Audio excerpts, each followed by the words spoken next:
So, welcome to our inaugural panel here at the inaugural GameDaily Connect, formerly Casual Connect. I'm, of course, Dan Ackerman, and I've got some exciting people here on the panel with me. I think that from looking at the pictures, because I know most of you from the phone or email, but not in person, we got Matt Casamassina on the end. Yes, did I guess that right? You did. Excellent. And he is the co-founder and chief strategy officer for Rogue Games. And next to him is going to be Kris. Yep. Kris Davis. He's VP of Business Development at Kabam. And then we've got Vanessa Rouhani, and she's VP of Publishing at Jam City. And completing our parade of vice presidents, we've got Ricca. He's Vice President of Corporate Development at Scopely. Now, I know that I said when we talked about this before that we weren't going to spend a lot of time doing intros and eating up all the panel time, but thinking some more about that, I think it would actually be very helpful for everybody to just get a sentence or two, very briefly, of where you guys sit in the publishing ecosystem. Some people are straight publishers, some people are developer publishers. Where do you guys sit? Let's start with Matt and just give everyone kind of a feeling of where you're coming from in this very complicated road between game idea and published game. Yeah, we are. You guys, hello. Well, that doesn't seem to be working. Hello. There we go. Hi. Yeah, we're a straight publisher, guys. So we seek out really good development partners and help them realize the potential of their games. For Kabam, I think we're constantly looking for like really amazing content, and if a developer has a strong history of monetization, knows how to create deep social loops, then we'll figure out a deal that makes sense. We tend to look towards acquisition because that makes the most sense for us. Is this on? Okay, perfect. So at Jam City, we are a developer. However, very similar to Kabam, we are always keeping our eyes out. We really want to develop a network of really high quality games. So if we see something amazing that's out there, we definitely are open to talking to them about publishing. So at Scopely, we consider ourselves to be a mobile games company first. So we're doing development internally and externally. And our external development is very deep strategic partnerships.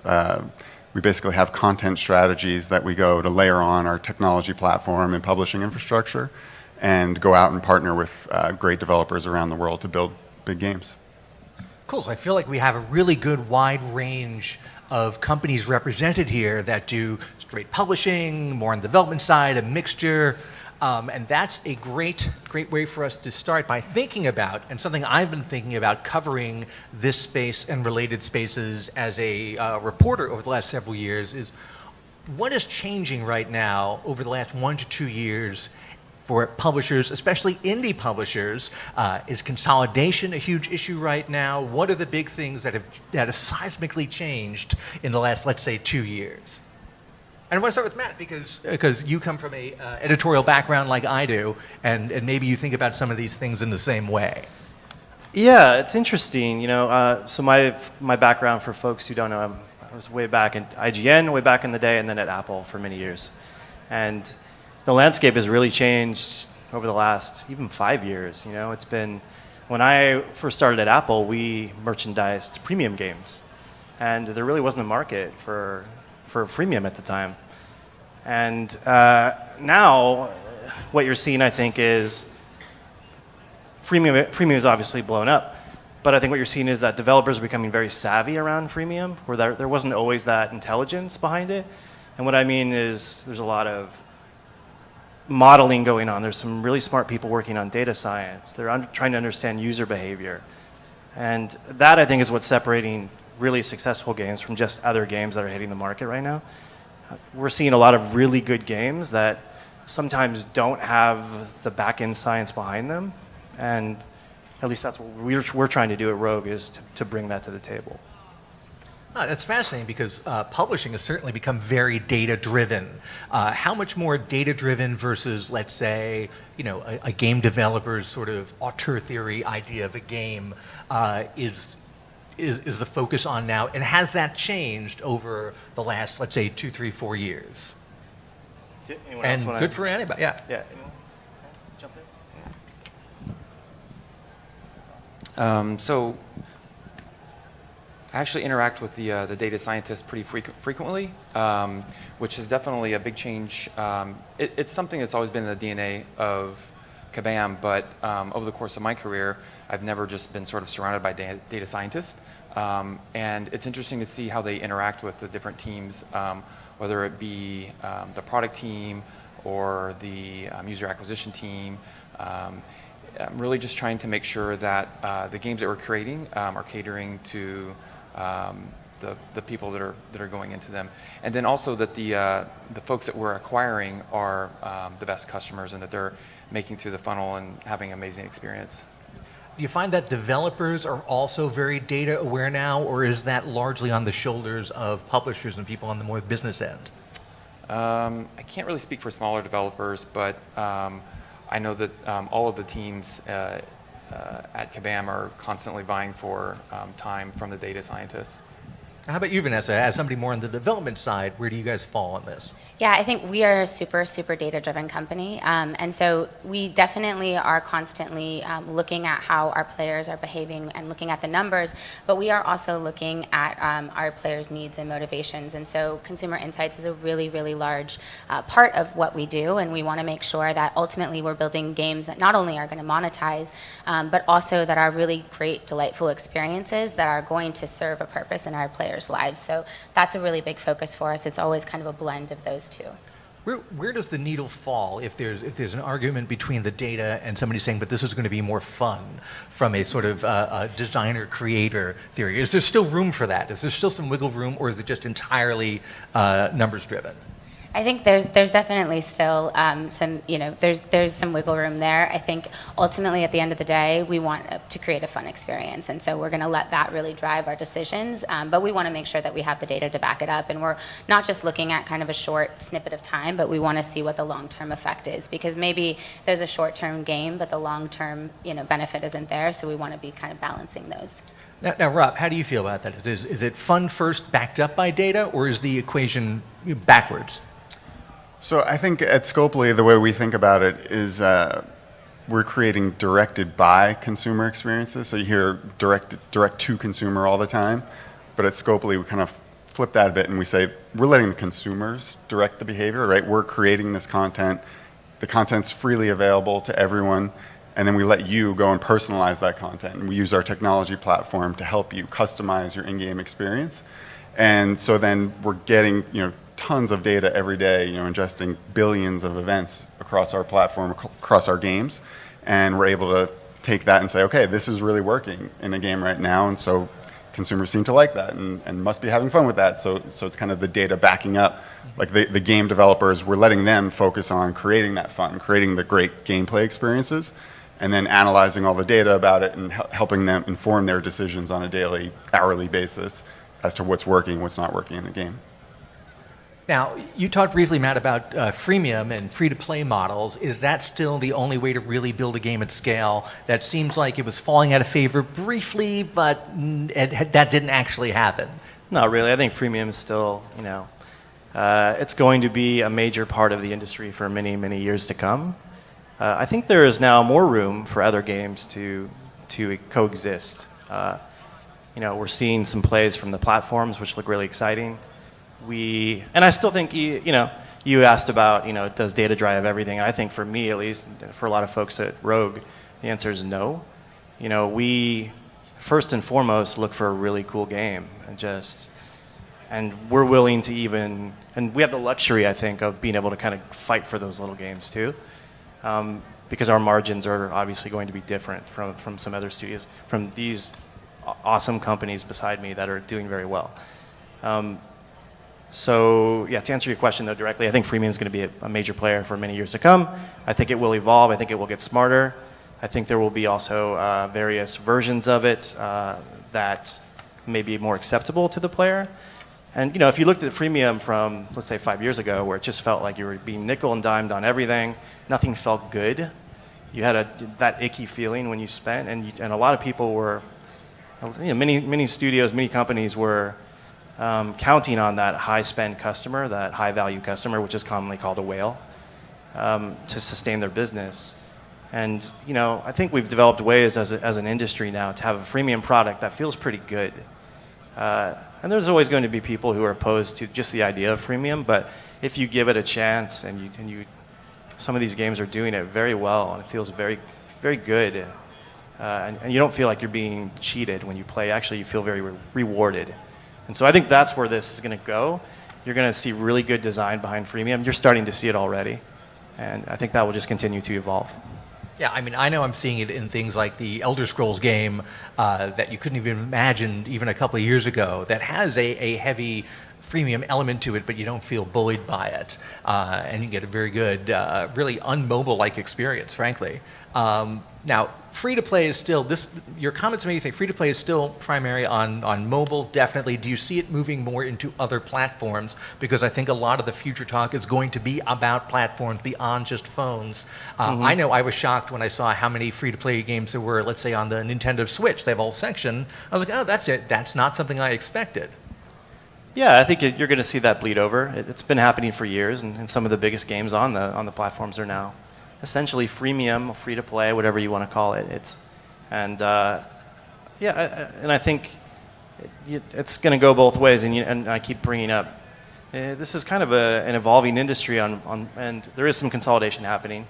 And so you see a game that you probably only would have figured would come out on console previously, but now it's on mobile as well. And it's basically the same experience. And you're starting to see it go the other way around as well.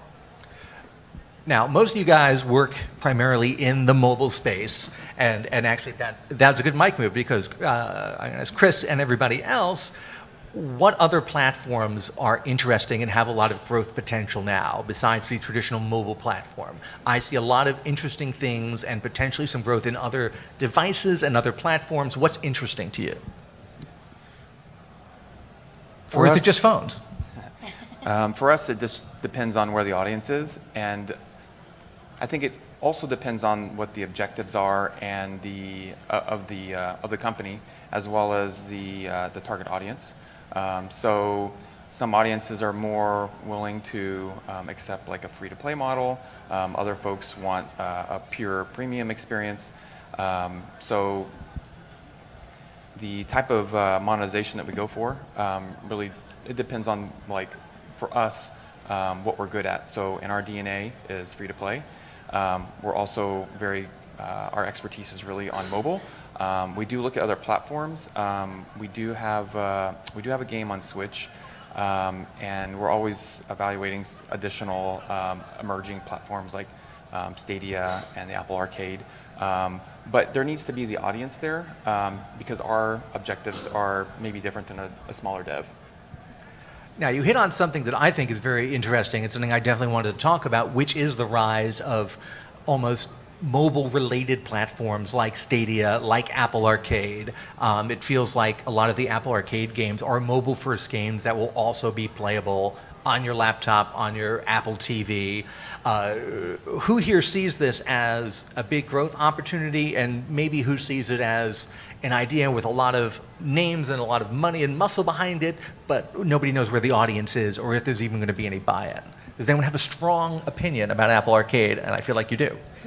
I don't know if it's a strong opinion, but I mean, it's evolving, and it'll be really interesting to see what Apple and Google are able to do here. But I think for indie developers, it's a great opportunity. You know, Apple is funding development, Google's funding development, and you know, it's going to allow these studios to build great game experiences and build up their studios and their talent and learnings, and it's an exciting time. I'd say for companies maybe more like the Scopely's, Jam Cities, Kabams of the world, free-to-play will remain at the core. I mean, we're really creating these personalized, customized experiences that allow users to kind of immerse themselves in one game for hours upon hours a day. You know, our average Star Trek user is playing 60 hours a month right now. Our average customer is paying hundreds of dollars a month in the game because this is their daily habit. This is an experience that's really personal to them. It's very social. They have huge social networks within these games. So I think they're two very different parts of the gaming industry right now, I'd say. is it worth then putting, good IP or a good game idea or a good game mechanic behind the exclusive wall or semi-exclusive wall of something like Apple Arcade, especially where you can't do a freemium or a paid model behind it? It's all just this part of this Netflix-style subscription. Yeah, I mean, I think it depends on the goals and objectives of what you're trying to do. I think if you're trying to build an experience, if you're saying, hey, I've got a brand and I want to build the digital extension of that brand on mobile and reach millions of users and have them interacting with my brand day in and day out for hours and hours, then I think you should be going the free-to-play typical mobile game route or PC console cross-platform route. If it's kind of a more one-off experience, maybe a shorter time duration where you're looking for a pop and, hey, let's do something exciting, small, that's going to launch and be interesting for a certain amount of time, maybe Apple Arcade or Google Stadia could be, on a streaming service where you're paying a subscription could be an option. Now, Vanessa, do you think it's worth putting a good game or good IP or something behind one of these walls, or is it all flash, basically no profit? I mean, for us at Jam City, most of our games actually cater to kind of people that wouldn't consider themselves to be gamers. So it's going to be really interesting to see kind of how the arcades and the Stadias go after that kind of more casual consumer. Our consumers, they kind of pop in, they pop out, and it's not something that necessarily they even think about as being a gamer. So for us, it still really makes sense for us to be readily accessible to the masses because that's just who our consumer is. So again, it'll be really interesting to see kind of what the audience ends up looking like and how they can go after those different types of players. Is there a danger that moves like this will suck up a lot of the creative talent out there and monopolize it for a while by throwing a lot of money at people to make games that won't necessarily make money on their own? Yeah, I mean, I think there's still going to be, really great talent out there, I think, across the board. Again, I think, what Rob was mentioning is, arcade is a really great opportunity for indie devs, right? And it gives them the opportunity to get some exposure, to get the resources that they need to build their games. But for, I think, larger developers, you're still going to have people that are going to want to continue making these kind of big free-to-play games that have large brands behind them that get that kind of big visibility and exposure. I think one of the big trends we've seen, not just in games, not just in mobile games, but in anything from books to movies to web publishing, anything, is a move towards, I don't know if you even call it self-publishing, but developer or creator-fronted publishing. There are a lot of avenues to get your product out there now. What is the value proposition now for a developer or a creator to team up with a publisher to basically seek them out, as many people are going to do here this week at this show? And how is that different now than it was maybe before it was so easy to put your own game on Steam or publish it on the Android App Store by yourself? What's the value prop? What's the pitch? I think, sorry, I can just take that. I'll tell you about how great it is. But essentially, it's very, very difficult to launch games now. I think as many people know, it's very expensive. You need a lot of resources. There's marketing costs you need to think about, data.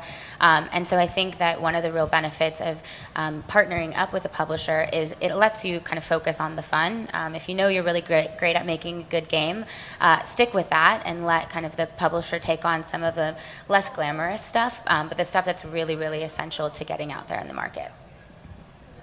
I was going to say exactly that. Yeah, it's think of a publisher as a guide through the journey of trying to get your game out to market. Right? There are so many pitfalls that you, as a developer, probably think, oh, I'm just going to put this game on the store and I'll do, maybe I'll get featured on one of the fan sites and then it'll snowball into a huge success for me. And that's not really the reality of what's going on most of the time. There's so much that's behind the scenes in order to make a successful game that you just don't think about. And little things, let's just take screenshots, for instance, on the store. Now multiply that by a dozen countries on multiple platforms across multiple devices where you have to write your own marketing text, get it localized, and just that becomes an insurmountable hurdle. That takes hours and hours, days even, to do that. We have people dedicated just to that job. And as a 1 or 2 man team, running an indie studio, or maybe even a 10-man team, you just don't have the resources, and you're often not even thinking about that part of the business. And then you multiply that by 20, maybe 30, and you've got all the other facets of the publishing business that is working behind the scenes very successfully. And it's just very transparent to the customer and even to the developer. They don't see it, but it is happening.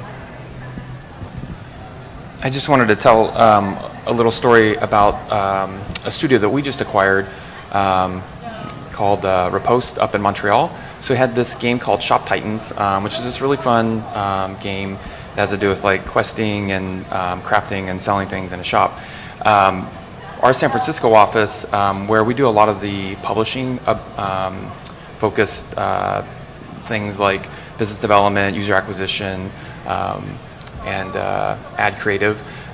It's really exciting to see 20 or 30 people that are experts in doing those things, literally walking around the office, talking to data scientists, trying to figure out ways to improve the conversion on the icon, or trying to capture like the essence of the game and the screenshots, and just being really excited about it and having the time and the resources to get the right art, to target the right people, and like Vanessa said, leave the game development to the folks that know how to make really fun experiences for the players.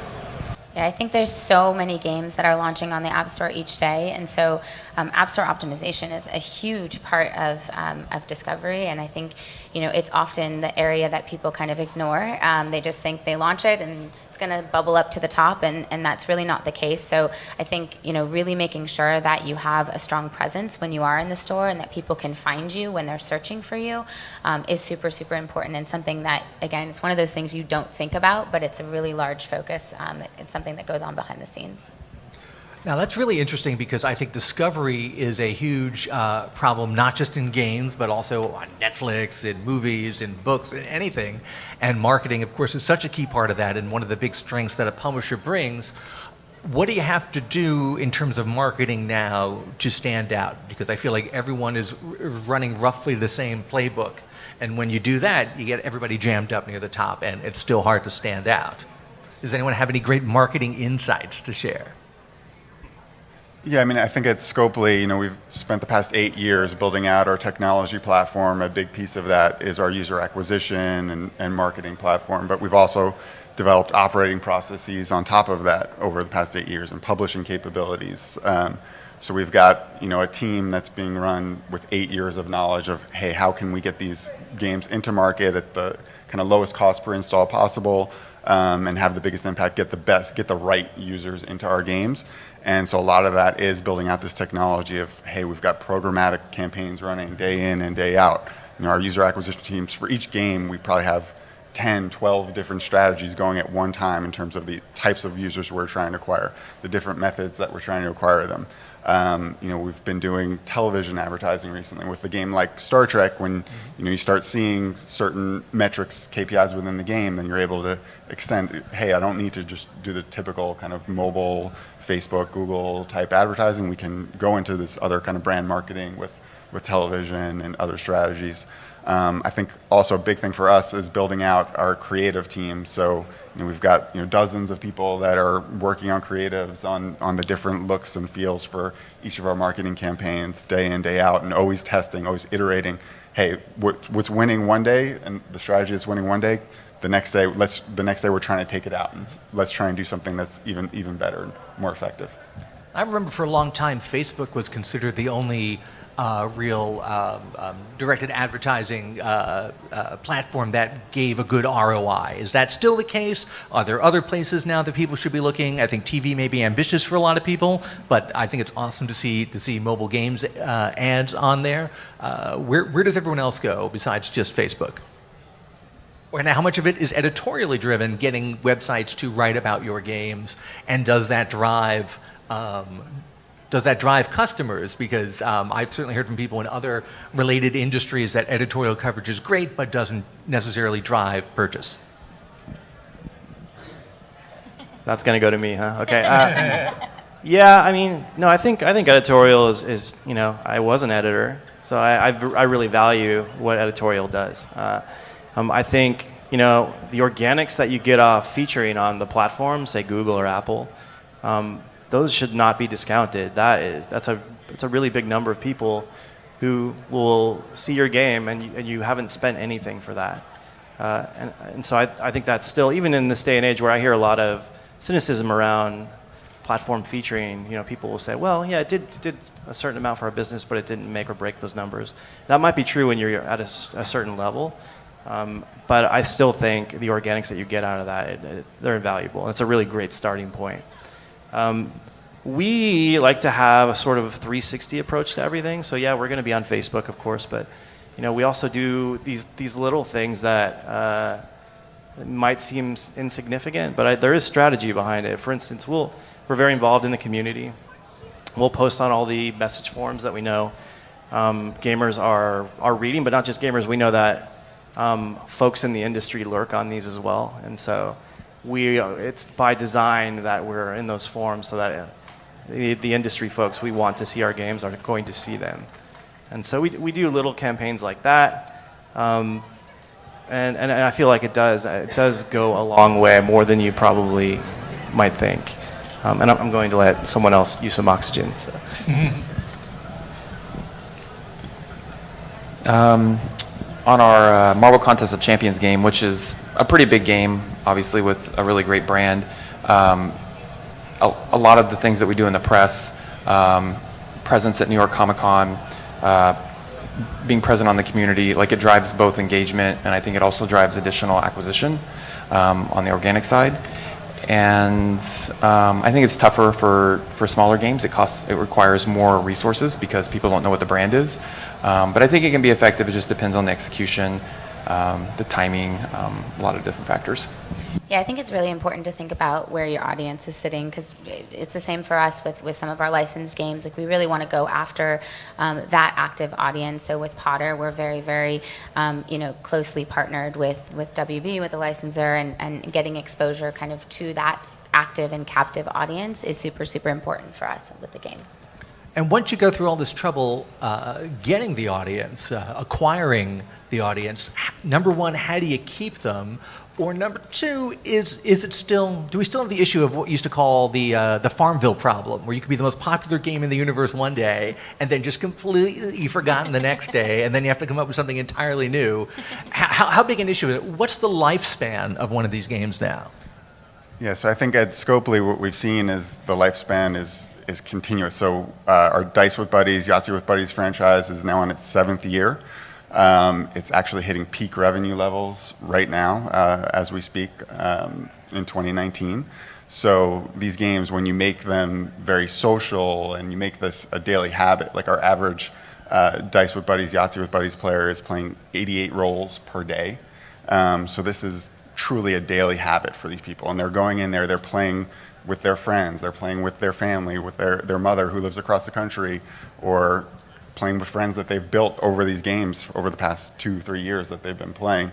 So I think that's one of the most exciting things about the industry, and I think this is relatively new in the West. I think having games that you can live operate as a service for years on end is something that people outside of the gaming community haven't really understood yet, and are just now starting to see. And it's super exciting for the industry that we can build these kinds of long-term experiences where we're building a game and saying, one of our games in development right now, we're saying this thing could be going. This is a huge brand that's been going for 50 plus years. Like, this game could go for the next 20 years. So like, how do we build a product that we can live operate over that kind of a time horizon? How about you guys? What's the expected, what would be a good lifespan for a game before you go, okay, the audience has moved on, it's time to promote something else? Or do you want to try to keep everything going forever, which doesn't necessarily sound realistic? Yeah, I mean, I think for us, we definitely have, many of our games actually have been out for 4 or 5 plus years. And to Rob's point, we're continuing to engage that audience and seeing kind of record-breaking numbers. And I think it all does come down to kind of having that content cadence and those kind of new and exciting events that kind of bring players back into it. I also think that, having a network that you can kind of cross-promote your users through is also really awesome, because if there's, maybe they are kind of bored with playing one particular game in the network, you can kind of introduce them to another game that might still kind of serve that same purpose in their life and create that same habit. So I think that's really important. But for us, we want to build games and long kind of engaging relationships with our players. So I think 5+ years is definitely a goal of ours. Yeah, I don't think that the ceiling has been defined yet. How long has the App Store been in existence? What, 10 years? 10 years? Yeah, roughly. Yeah, and there's been companies I've worked at before, Kabam, that still have games live today, and that was 7-8 years ago. So for us, I don't know that it's necessarily a specific time frame, but at the same time, I don't think we just sort of assume that the games will live forever. You're only going to be around as long as your game is amazing and people love it. Well, it's interesting. Working, primarily with mobile, you don't necessarily have the same hardware catch-up that people who make these, AAA console titles do, or PC games, where you have to keep up with whatever the latest top end of the hardware is. Although the phones are getting very advanced, the screens are getting bigger, and I'm sure that requires a certain amount of reworking of games, and maybe even eventually some fragmentation to lower-end phones and higher-end phones. But thinking about those big console games and PC games, the number one thing that jumps out at me is that pretty much everyone has to be a multiplayer game of some kind now. The single player narrative experience is, if not dead, it's not a focus for a lot of publishers. Do you guys feel the same way, that multiplayer, whether it's synchronous multiplayer or asynchronous multiplayer, is a key to any hit game? I think. Yeah, I was just going to say, I think it's going to be dependent upon the game, right? There's still, and I'm a nerd for I grew up playing games like Zelda and Metroid, and those are still my favorite games to date. And so I think there is still room from that narrative-driven single-player experience. I think, we have to look at it on a case-by-case basis when we're publishing games. And we have some games in our catalog that are, we have a game called Olo that is a premium game. It's a really awesome single-player game. It does have an asynchronous mode, so maybe I'm, but you could play it. It's designed to be played just tabletop with a friend as well, and so and I think you're going to see more single player kind of driven experiences from us in the future as well. That being said, yeah, multiplayer is obviously blowing up in the industry at large. Fortnite's the Destinies of the world, Apex, whatever you're playing out there, you're playing it with friends generally. So yes, many of our games in development right now do have that component to them, just because we're responding to what gamers tend to want, and that's what they're asking for. And I think on mobile, this device you have with you wherever you go, it really facilitates a multiplayer experience, maybe more than even the consoles do in some ways. Synchronously especially, I can be on a train or wherever and battling it out in 10 different matches with 10 of my friends. And so, yeah, I think hopefully that answers your question. But do you guys feel a need to shoehorn a battle royale mode into everything? Are we yes. gonna have yes, we do. Words with Friends Royale? Yeah. Yes. Tetris. That's just a straight yes. I mean, I think, to the last question, if you're going to build a 10-year durable franchise, I think PvP, having other players, having social elements is a must. A single-player game, sure, like Apple Arcade, I think that's going to be a great spot to have single-player games that can work really well. But yeah, if you're going to have a long-term, durable franchise that you're operating for years to come, I think you need that social element and the competition. You guys are looking at those small studios for acquisition. Are you looking at the mechanics or their games and seeing how you can apply some of the big licenses that you guys have and basically reskinning them? Is that something you guys do or look at? Yeah, so that's definitely something that, at least at Scopely, that we look closely at. I think Digit, which was our recent acquisition in Dublin, Ireland, that helped us build the Star Trek game. So they had a game before Star Trek called Kings of the Realm, and it's a game that our product team identified, our product kind of BD organization identified as, hey, this game has incredible gameplay mechanics. This team has really stood up something interesting here. It didn't have the kind of broad mass appeal that a lot of the Scopely games have with the big audiences that we build around our brands. But we saw a lot of potential there, and we eventually, took what they had been doing with that game, brought them into the Scopely mix and built something together that was, much bigger than what they were building on their own. So that's definitely a key driver in terms of when we're looking at different developers to partner with. Is we're looking at the developers for building the fun, building the gameplay, letting them focus on all of that, and then they can come and plug into the Scopely infrastructure with all of our technology platform and publishing capabilities and the operating processes that have made 6 games in a row, $100 million plus franchises. Yeah, and I think for us, we are all about kind of building franchises. And so when we're looking at different potential studios to acquire, if there's a great game, sometimes we see stuff that's just super creative that we feel like has the potential to live beyond just a mobile game. So I think it really depends, because there's some really creative stuff out there that we really feel like has the opportunity by partnering with us to really kind of elevate it as a brand as well. That has not been my experience at Kabam. We don't go in looking at studios with a particular prescriptive IP that we're trying to have them build for us. We've generally looked at like the games that they're working on and the level of passion that they have for that, how efficient they are at making these games, and whether or not we think that they can repeat that success. And as I said early on, just studios that have a strong history of delivering product, monetization, and understand deep social core mechanics. All right, any other questions? I see one right there. Shout it out. I'm curious with Redefining publishing. Is there things that you're doing today that you weren't doing a year ago? And are there things that you think you need to be doing a year from now that are kind of new trends coming out? Yeah, what are the new trends? What's the next big thing we all have to watch out for? Yeah. What are we doing today that we weren't doing a year ago? Rogue's a new studio, so we're just about a year old, so everything is new for us. I will say that we've really worked very hard on our own internal proprietary cross-promotion engine. So we had a fabulous developer make it for us, and we're really quite proud of it. And so we have many, many games launching over the next months. And that will be in full play. And hopefully when you see what we've done there, it won't be intrusive and it won't be offensive, and rather it'll just be useful for you. So we're working on that very, very diligently right now. And also just getting the science behind everything right. That's very difficult. I think everyone up here would agree on that.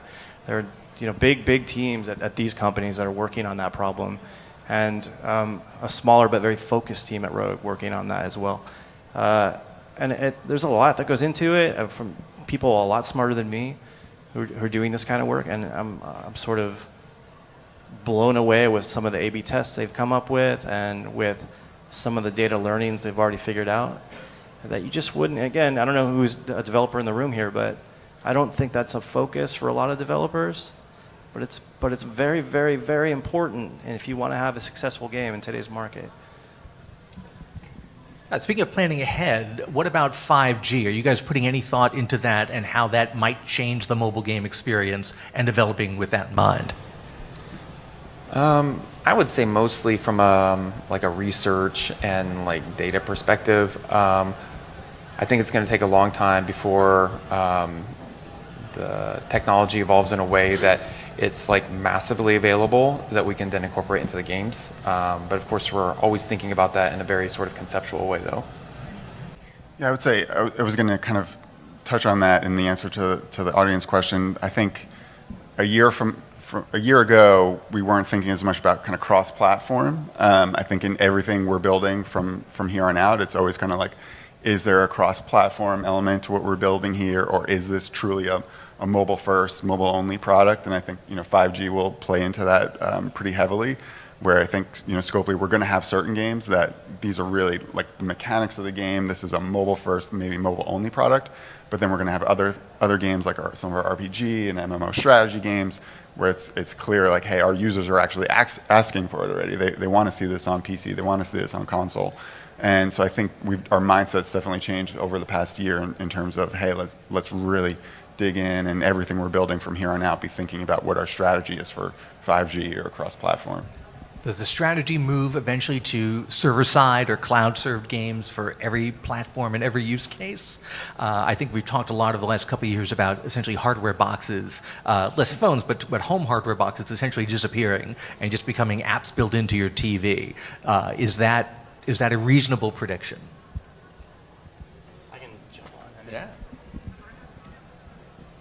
Yeah, that's a tough one to answer. I probably, I will tell you just anecdotally, I don't buy video games. I don't have physical video games. I don't buy physical movies. I download all of that now. There was a time not long ago, 5 years ago, where I probably wouldn't even have foreseen that. So I think, yeah, we're going to be moving toward more streaming content. That being said, I also, in my neighborhood, and I live in the middle of Silicon Valley, cannot get a damn cellular connection to work half the time. So even with 5G, I don't think that's going to be solved.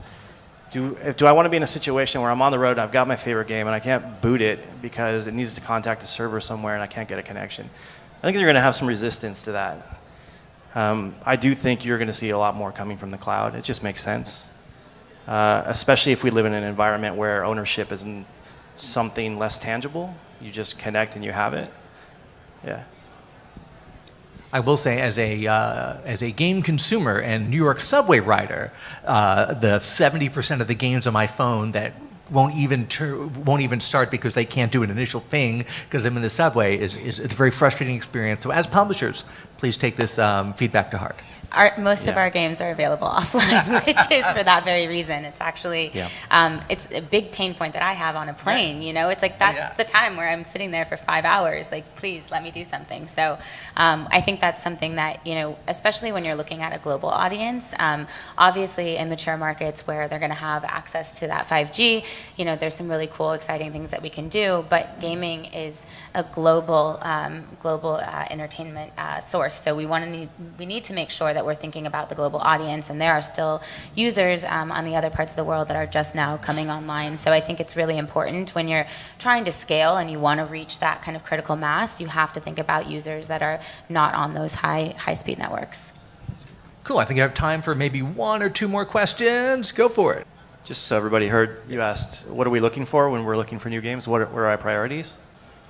Yeah, I mean, it's going to be different probably for all of us. For us, the first thing is the core game, something we're interested in, obviously. And then we're really looking for very, very, very polished games. So even if you're doing a simple concept, maybe it's an idle game, maybe it's a one-touch platformer, something like that. So long as you're doing it very, very well, with an incredible amount of polish, we're interested. And so then we will work with you around everything else to get those numbers where they need to be, where it makes sense from a business perspective. And when we say work, we mean there's going to be a lot of data science that goes into that, a lot of A/B testing. We will try to get those numbers to a place where it feels like the proposition to the customer is great and also great as a business. And so first and foremost, just to come back, amazing game first, and then everything else second for us. Yeah, I mean, I think on the amazing game front, I think the best way to get organics is word of mouth, right? We've always found that with our games. Like, if you make a great, fun gameplay experience, the users that are playing that game are going to go and tell their friends, and that's the best way to get organic. So when we're evaluating a game, right, the organic factor is this game fun? Is this a great game that people are going to be telling their friends about? And then obviously on the user acquisition front, there are many ways to test that, like what kind of audience can we build around this game, and we can test creatives in the market. We can look at comps. I mean, we've had hundreds of millions of users through the user acquisition funnel at Scopely at this point. So we know how we can build audiences with different types of creatives across different genres, and so we're definitely going to be looking closely at that and analyzing what kind of user acquisition can we do on this particular game. Well, it's sort of a trade-off because the better the KPIs look in soft launch, then the more sort of expensive it is for us to work with that partner, which makes sense. So it's kind of a balance. You're looking for awesome stuff that nobody else has, like the hidden gems. And you're basically looking for games that you think will have strong KPIs, conversion, retention, engagement, so on and so forth. And then, like, once we decide we're going to, publish the game or whatever, then we're looking for, yields, return on our ad spend. Basically, if you're seeing, like 100% return within a month or two, that's amazing. So something like that in general. Yeah, and I think just from us looking at kind of our network as well is super important. So where does that game fit kind of in, and is it complementing the rest of our portfolio? Do we feel like we'll be able to leverage, the hundreds of millions of users that we have in our network to really kind of drive people to the game? So I think that's really important. And then to your point, the word of mouth, right? We want to make sure that, a game really is going to be something that can go viral, that the brand is either super appealing globally or that we feel like there's a potential for it to kind of really catch fire. Well, cool. That sounds like just about all the time we have. I know they have to clear us out of here for whatever fun people are coming up next, but I think we're better. This has been really interesting. Thank you so much to Matt from Rogue Games, and Kris from Kabam, and Vanessa from Jam City, and Rob from Scopely. I'm Dan Ackerman. Thank you so much.